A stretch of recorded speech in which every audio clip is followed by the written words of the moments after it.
Most men are taught that attraction is built through effort, explanation, emotional availability, and visible intention. They believe that if they say the right words, show enough care, clarify their feelings, and demonstrate sincerity, desire will naturally follow. What no one tells them is that this belief is not just false, it is actively corrosive. Because the moment a man starts trying to be understood, his body begins to betray him. His voice loses weight. His posture collapses inward. His breathing becomes shallow and reactive. His eyes stop holding space and start asking for permission. And long before a woman consciously processes anything he says, her nervous system has already registered the loss of gravity. Let me ask you something uncomfortable, and answer it honestly in the comments, not for me, but for yourself. Have you ever felt a woman slowly lose interest right after you opened up, explained yourself, or tried to show her how serious and genuine you were, even though you did everything you were told was right? What happens next is always subtle. No dramatic rejection, no explicit boundary, just a shift in temperature, a delay in response, a softness that turns into distance. Men often misinterpret this moment. They think they didn't do enough, so they lean in harder. They clarify more, they offer reassurance, they adjust their tone, they accelerate emotionally, and with every adjustment, something invisible drains out of them. The uncomfortable truth is this: attraction does not respond to effort, it responds to internal position. There is a silent law operating beneath every interaction, and most men violate it without ever knowing it exists. The law is simple but brutal.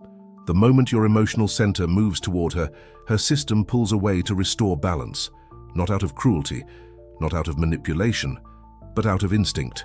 A woman does not experience attraction as a conscious decision. She experiences it as a physiological alignment. Her body is constantly scanning for signals of stability, direction, and coherence, not in what a man says, but in how he occupies space, how he handles silence, how he moves when there is uncertainty, how he breathes when nothing is happening. This is where most men lose without realizing they are even playing. They believe the game is verbal. That attraction lives in dialogue. That clarity creates safety, and safety creates desire. But the female nervous system does not interpret safety the way the male mind imagines. Safety is not softness.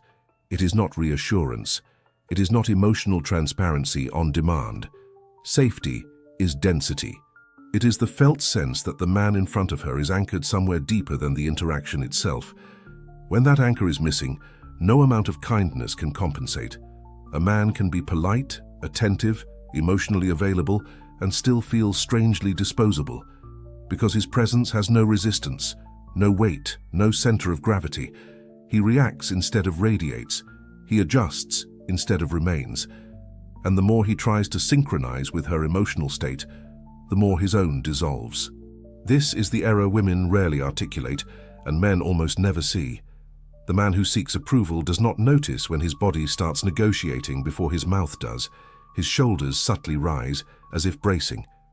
His gestures become explanatory instead of expressive. His pauses disappear. He fills silence compulsively, mistaking quiet for danger.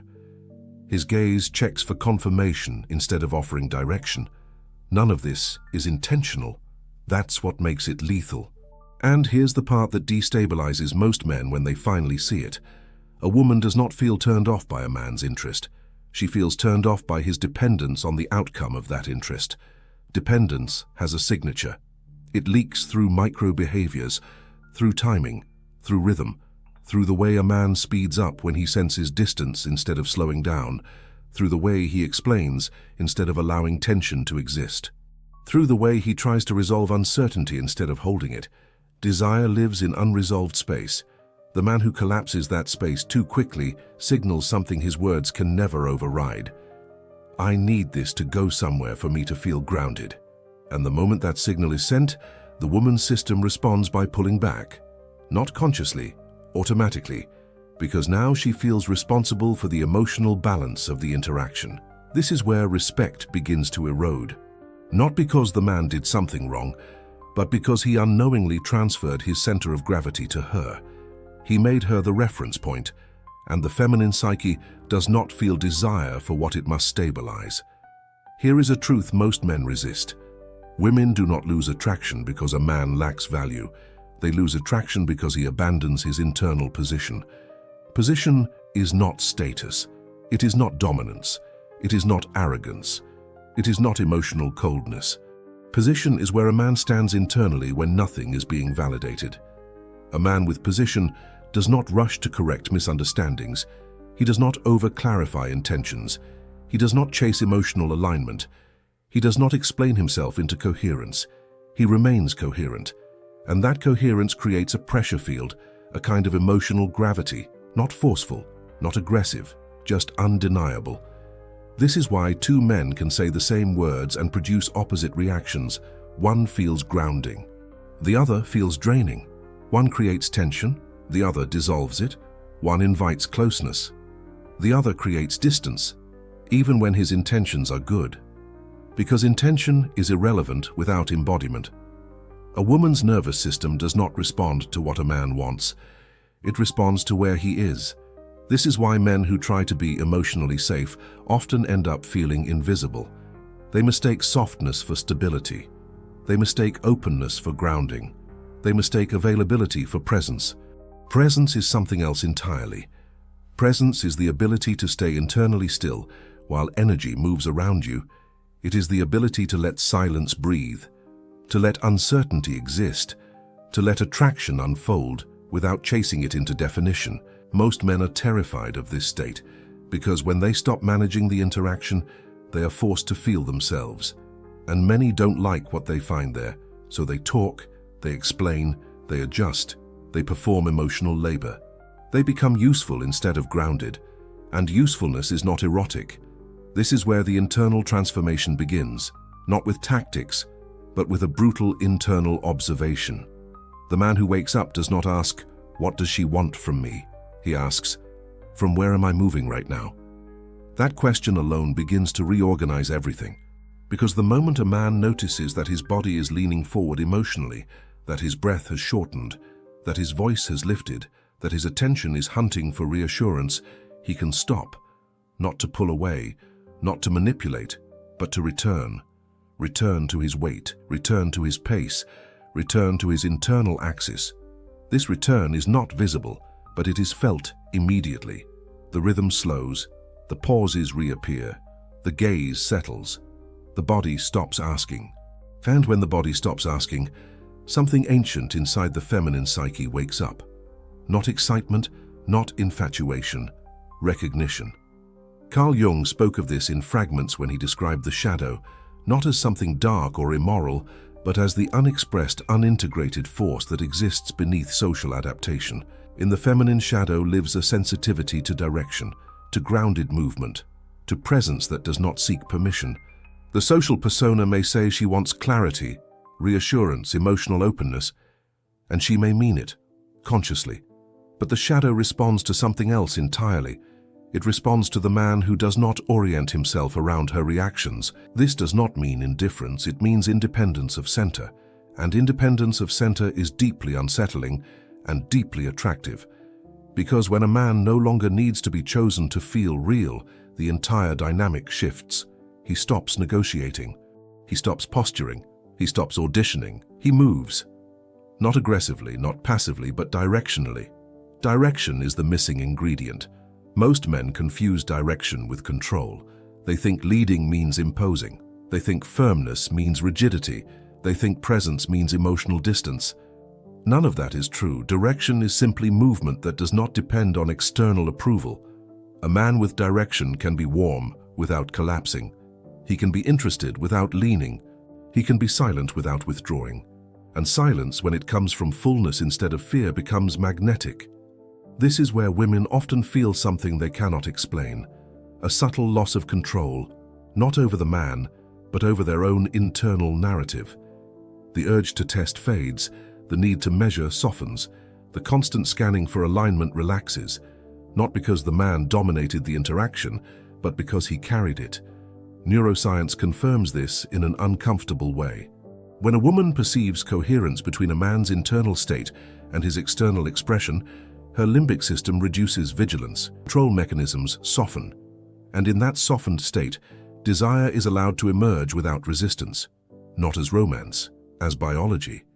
This is the fantasy rarely spoken aloud, the fantasy of not having to manage the emotional field, not being responsible for pacing, for reassurance, for balance, the fantasy of meeting a man whose internal structure holds. And this is exactly why women do not pray that men never learn how to talk to them. They pray that men never learn how to stop needing them. Because the man who no longer needs validation becomes unpredictable in the only way that matters. He is stable without being dependent. That kind of stability is rare. And when a man touches it, even briefly, everything changes. The interaction slows. The energy deepens. The space thickens. She may not move closer immediately, but she feels it. And once felt, it cannot be unfelt. This is not manipulation, it is not technique, it is not performance, it is a return to center. And this is only the beginning. There is a moment, quiet, internal, almost imperceptible, when a man realizes that nothing outside of him is actually holding him together. No woman, no response, no message, no reaction. Just him, standing inside his own nervous system, feeling its instability for the first time without anesthetizing it with action. Most men never stay in that moment. They escape it through movement, through explanation, through pursuit, through emotional noise. Because stillness exposes a truth that is uncomfortable to face, their sense of direction was outsourced. And the moment a man outsources direction, he becomes readable, predictable, safe in the wrong way. His reactions start preceding him. His anxiety announces itself before he speaks. His desire becomes transparent, and transparency, when it lacks weight, kills tension. This is the part women rarely articulate and men almost never hear without resistance. Mystery is not created by hiding information, it is created by internal containment. A man who contains himself does not rush toward resolution. He does not collapse uncertainty into reassurance. He allows the space between stimulus and response to exist. And in that space, something profound happens. The interaction stops being about her. It becomes about him. Not his performance, not his strategy, but his internal orientation. This is where the transformation moves from intellectual understanding to embodied reality. The man who regains his center does not suddenly become louder or colder. He becomes quieter in a way that carries weight. His movements slow, not out of calculation, but because he is no longer chasing internal relief. His words become fewer, not because he is withholding, but because nothing inside him is leaking. And when nothing leaks, tension builds naturally. Tension is not discomfort. It is anticipation without demand. This is the state that most men misinterpret as indifference because they have never experienced it from within. They believe desire requires demonstration, but demonstration is what exposes hunger, and hunger, when felt too clearly, flips attraction into responsibility. Here is the silent mechanism behind the title of this video. Women do not fear men discovering secrets about them. They fear men discovering how to stop orbiting them, because the moment a man stops orbiting, the gravitational structure of the interaction reverses. This reversal does not happen through dominance or withdrawal. It happens through directional presence. Directional presence is when a man moves through an interaction the same way he moves through his life, oriented forward, internally anchored, unaffected by momentary fluctuations in external validation. This is why the man who has direction feels different even when he says nothing remarkable. His pauses do not feel empty, his silence does not feel passive, his attention does not feel needy, it feels selective. Selection implies choice. Choice implies abundance.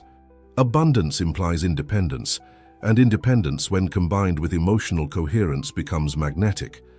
This is the point where many men become confused and sabotage themselves again. They feel the shift. They sense her attention sharpen, her testing soften, her energy reorganize, and immediately they try to capitalize on it. They lean in, they escalate, they seek confirmation, and in doing so, they abandon the very state that created the shift, because the power was never in her reaction. It was in his non-dependence on it. This is why attraction collapses the moment a man starts asking himself, is it working? The man who conducts does not monitor the audience. He holds the rhythm. Rhythm is everything. A man without rhythm speaks too fast. responds too quickly, moves too soon. A man with rhythm allows moments to breathe. He lets energy rise and fall without interference. He trusts the structure he is standing on. That structure is not confidence in outcome. It is confidence in self-regulation. Self-regulation is the real secret women rarely name and men almost never train. The ability to feel desire without being pulled by it. The ability to feel interest without acting on it immediately. The ability to feel uncertainty without rushing to neutralize it. This is emotional authority, not authority over others, authority over self, and authority over self creates a presence that others instinctively respond to. Because the feminine nervous system is exquisitely sensitive to regulation. It feels when a man can hold intensity without spilling. It feels when he can carry tension without resolving it prematurely. It feels when his internal state is not contingent on her behavior. When this happens, something deep relaxes inside her. Not her standards, not her identity, her vigilance. And when vigilance drops, desire has room to surface. This is the point where many men misunderstand what is happening and label it manipulation. It is not manipulation. Manipulation is trying to control outcomes. This is alignment, alignment between internal state and external expression. A man aligned with himself does not perform masculinity. He inhabits it.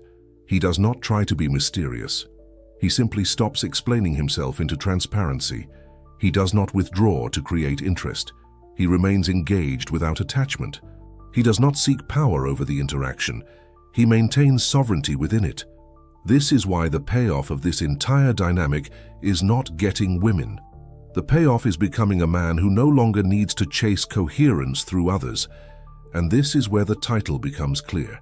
Women do not pray that men never learn attraction techniques. They pray that men never learn how to stand without them. Because the man who can stand without external emotional scaffolding becomes something else entirely. He is no longer negotiable, not because he is rigid, but because he is whole. Wholeness removes the hooks. No guilt leverage, no reassurance loops, no emotional bargaining. The interaction becomes clean, and cleanliness is rare.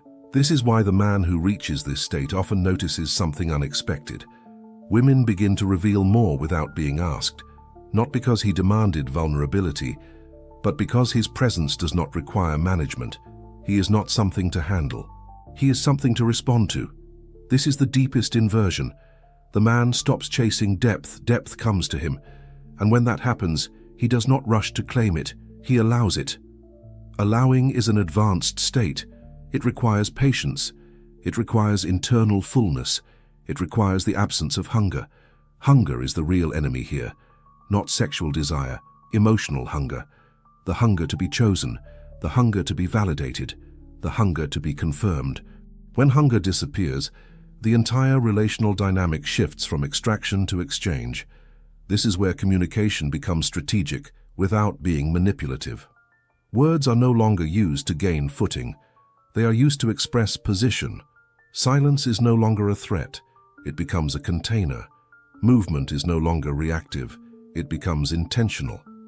This is what women feel when they say, "He has presence," without being able to define it. Presence is not charisma. It is not confidence. It is not dominance. Presence is regulated direction. A man who has it does not ask permission to exist emotionally. He does not negotiate his right to occupy space. He does not explain his way into relevance.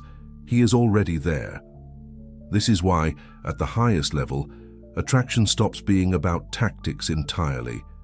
It becomes about identity, not the identity you present, the identity you inhabit when nothing is happening. The man who has integrated this does not flip between extremes. He is not hot and cold. He is not distant and needy. He is consistent in a way that feels grounding. And consistency, when it is internal rather than performative, creates trust at the nervous system level. Trust is what allows desire to deepen instead of burn out. This is the final piece most men never reach. They believe attraction is ignited by excitement, but excitement without grounding creates anxiety. Grounding without excitement creates friendship. The balance between the two is held by a man who does not need either to feel stable. that man becomes the axis. And when a man becomes the axis, others orient around him naturally, not because he demands it, because it is easier. This is the moment the transformation locks in. The anxious man dissolves, the reactive man fades. The man who asks becomes the man who allows. He no longer wonders what women want. He knows where he stands. And from that place, everything becomes simpler. Not easier, simpler. No more mental gymnastics, no more decoding, no more chasing invisible approval, just movement from center. This is the real payoff, not access, not conquest, not control, but autonomy. The autonomy of a man who chooses rather than waits, who responds rather than reacts, who leads without forcing. This is the code most never crack, not because it is hidden, but because it requires letting go of the addiction to validation, and that is the one thing the ego resists most. If there is a method, it is this. If there is a system, it begins here. If there is a reprogramming, it starts internally, not by learning what to do, but by unlearning the need to be held. When a man stands fully inside himself, women do not feel manipulated. They feel free, free to respond, free to approach, free to align. And alignment is the deepest form of connection there is. This is why the final truth feels inevitable once seen. The man who no longer asks becomes the man who is answered. The man who no longer chases becomes the man who is followed. The man who no longer needs becomes the man who is wanted. Not because women are conquered, but because gravity does not negotiate. It simply pulls. And once you feel that pull from within yourself first, you will never move the same way again.